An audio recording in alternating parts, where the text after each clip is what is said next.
Bismillah, Құдайым оңдасын, Қыдыр бабам қолдасын, еш жамандық болмасын. Елімізге амандық бер, дастарханымызға тоқшылық бер. Ұрпағымызды өскелең ет, бейбітшілік заман сыйла Аллам. Аллаху акбар. Ата, қазақ неге төрттілікті қадірлеген?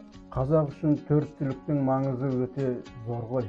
Біздің ата-бабаларымыз өмір бойы көшіп қонып жүрген халық. Мынау кең далада жаз жайлауға шығады, малын айдап, қыста қыстауға қонамыз.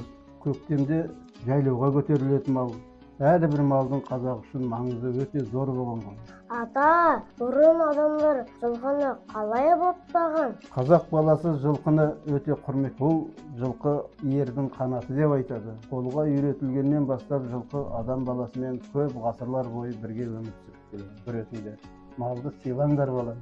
Жылқы мінген қазақтың балалары, жігіттері, азаматтары, мен сияқты ақсақалдан бастап кене бопаға дейін, балаларға дейін қолдарына қамшы ұстап үйретеміз. Мынадай қамшы ұстайды. Жылқының терісін иілеп, оның арам етінен арылтып, тазартып, барып өрімге бөлеміз. Мынау 8 өрім қамшы мінекей. Би аталарымыз қолына қамшы ұстаса биліктің белгісі. Өте бір қызық ойындардың біреуі ақсүйек деген ойындар.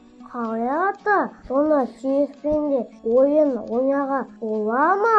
Сүйек ойындары қазақта көп қой.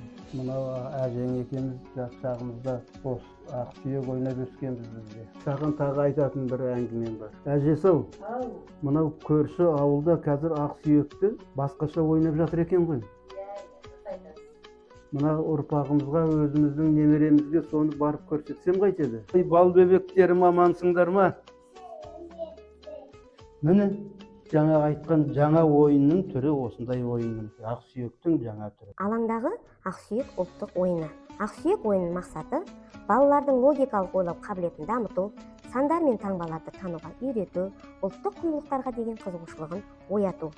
Ақсүйек ойыны 28 жілікпен ойнатылады. Ойынға 2 немесе 4 бала қатыса алады. Барлық ақсүйектер беті төмен қарап, алаңдағы кілемшеде жатады.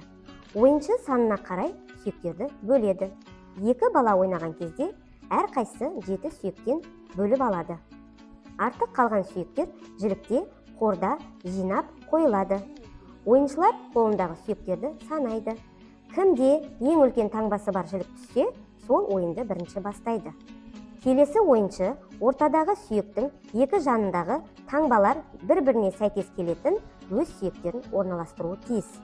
Егер ойыншының қолындағы сәйкес ақ сүйек таңбалы жілік болмаса, ол жіліктегі қордан жаңа сүйек алады. Қолындағы барлық ақ сүйектерді ойын алаңына бірінші болып орналастырып тауысқан бала жеңімпаз деп танылады.